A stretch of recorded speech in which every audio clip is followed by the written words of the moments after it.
ரமலானை எப்படி அழகுபடுத்துவோம்? இரண்டாம் பாகம். குர்ஆனை கொண்டு அழகுபடுத்த வேண்டும்.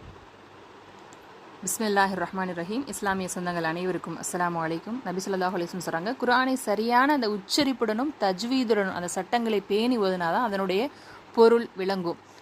அப்போ அப்படி திக்கி திக்கி ஓதுறவங்களுக்கு 2 மடங்கு நன்மை அப்படின்னு சொல்கிறாங்க. இந்த குர்ஆனுடைய கடைசி வசனமாக இருக்கக்கூடிய சூரத்து நாஸ் அதை பார்த்தோன்னு சொன்னால், பிஸ்மில்லாஹிர் ரஹ்மானிர் ரஹீம். குல் அஊது பிரப்பின் நாஸ் மலிக்கின் நாஸ் இலாஹின் நாஸ் மின் ஷர்ரில் வஸ்வாஸில் ஹன்னாஸ் அல்லதி யுவஸ்விசு ஃபி சுதூரின் நாஸ் மினல் ஜின்னதி வன்னாஸ்.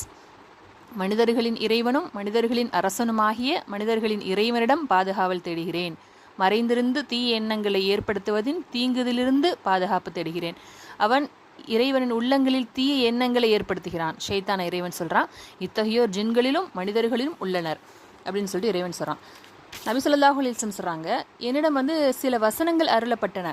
அவற்றை எந்த வசனங்கள் அப்படிங்கிறது இதுக்கு முன்னாடி நான் எதுவுமே அது மாதிரி பார்க்கல. அதுதான் சூரத்துல் முஅவ்விதைன் அப்படின்னு சொல்கிறாங்க.